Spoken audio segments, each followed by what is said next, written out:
প্রশ্নটা কুমিল্লা বোর্ড 2016 সালে আসছিল। কু দিয়া শুরু নাকি কোনো কিছু ভালো না বলেছেন সাবেক প্রধানমন্ত্রী। ঠিক আছে, আসলে এটা বাস্তবে সত্য না হইলেও অন্তত পড়ালেখার ক্ষেত্রে সত্য, কারণ কুমিল্লা বোর্ডের প্রশ্নটা একটু জটিল হয়।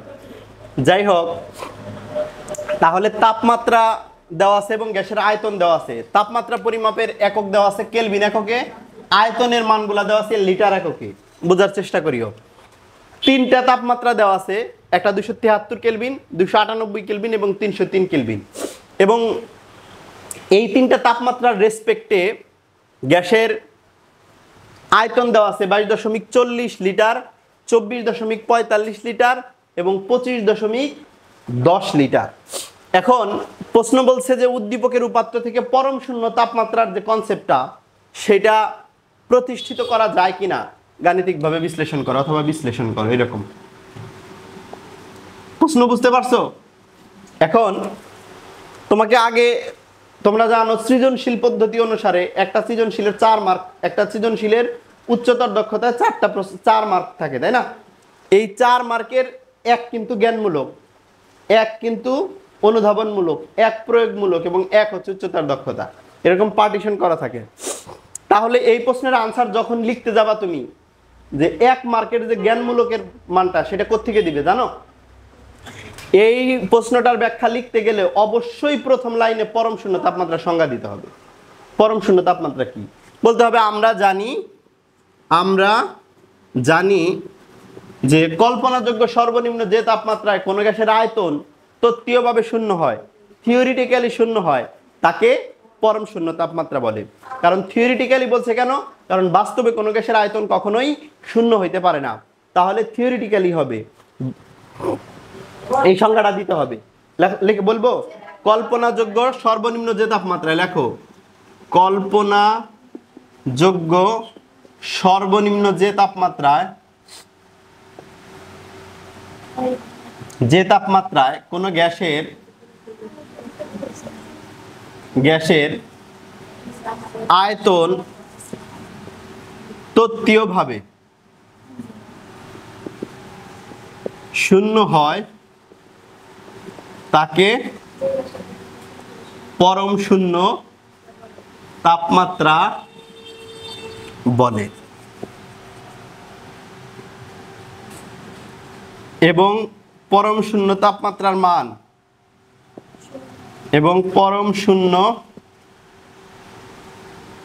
তাপমাত্রার মান -273 ডিগ্রি সেলসিয়াস বা 0 কেলভিন। এটা হচ্ছে পরম শূন্য তাপমাত্রার মান -273 ডিগ্রি সেলসিয়াস বা 0 কেলভিন। এটা কোন জায়গা থেকে আসছে সেটা আমি বলছিলাম চার্লসের সূত্র থেকে আসছে। চার্লসের সূত্রের একটা লাইন আমি বলছিলাম, তোমাদের মনে পড়ে কিনা একটু দেখতে পারো। B2 সমান BT সমান বা B থিটা দিয়ে প্রকাশ করা যায়। আমি BT দিয়ে লিখছিলাম B0 * 1 + T/273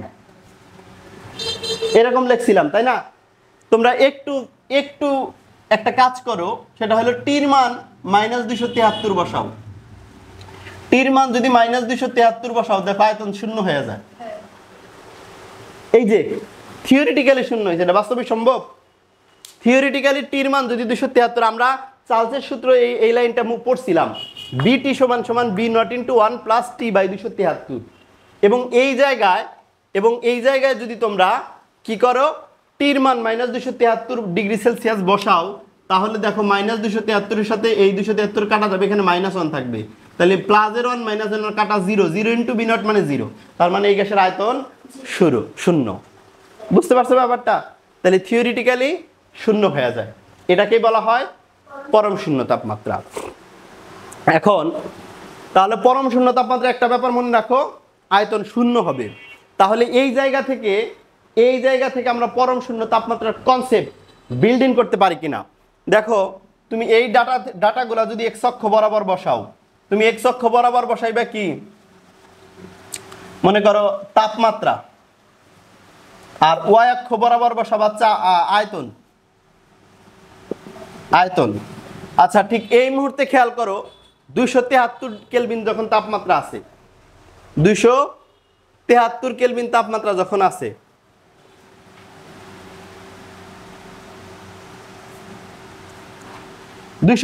কেলভিন তাপমাত্রার মানটা কোন জায়গায় আমি এক্স্যাক্টলি বসাইতে পারবো না, তুমি আনুমানিক মনে করো সে ফর এক্সাম্পল 273 মানটা এখানে আছে, 273 মানটা এখানে আছে, তখন তার আয়তন কত 22.4 লিটার।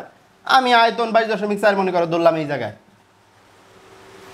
সবই আনুপাতিক কনসেপচুয়াল, ঠিক আছে। এরপরে 24 এরপরে তাপমাত্রা একটু বাড়ছে 298, এরপরে 298 মনে করো এই জায়গায়, এবং এই জায়গায় চাপ কত, আয়তন কত 24.45, তাহলে একটু মানটা বড় দিলাম। এরপরে তাপমাত্রা আরো বাড়ছে 303, এই 303 এ চাপ আরো বাড়ছে, আয়তন আরো বাড়ছে না, আয়তন আমি ধরলাম এইখানে। তোমরা কি একটু খেয়াল করতেছো এর তাপমাত্রা যত বাড়তেছে তার আয়তনও কি হইতেছে, বাড়তেছে। এখন এর বিপরীত কেস যদি আমরা বলি, তাপমাত্রা যদি কমাইতে থাকি, তাই তাপমাত্রা কমাইতে থাকলে আয়তন কমবে না, এবং এর আয়তন যখন এই জায়গায় আসবে, এই জায়গা মানে 0 কেলভিন, তখন এর তাপমাত্রা যখন এই জায়গায় আসবে, তখন এই রেখার উপর এক্স অক্ষ বরাবর যেহেতু তাপমাত্রা রিপ্রেজেন্ট করছি, তাহলে এক্স অক্ষের উপর তো আয়তনের মান 0, তাহলে আয়তন কোন জায়গায় মিলছে, এই জায়গায় এসে মিলছে। তাহলে এই জায়গায় এসে মিললো, এখানে আয়তন কি 0 না, তাহলে এই তাপমাত্রাই তো পরম শূন্য তাপমাত্রা।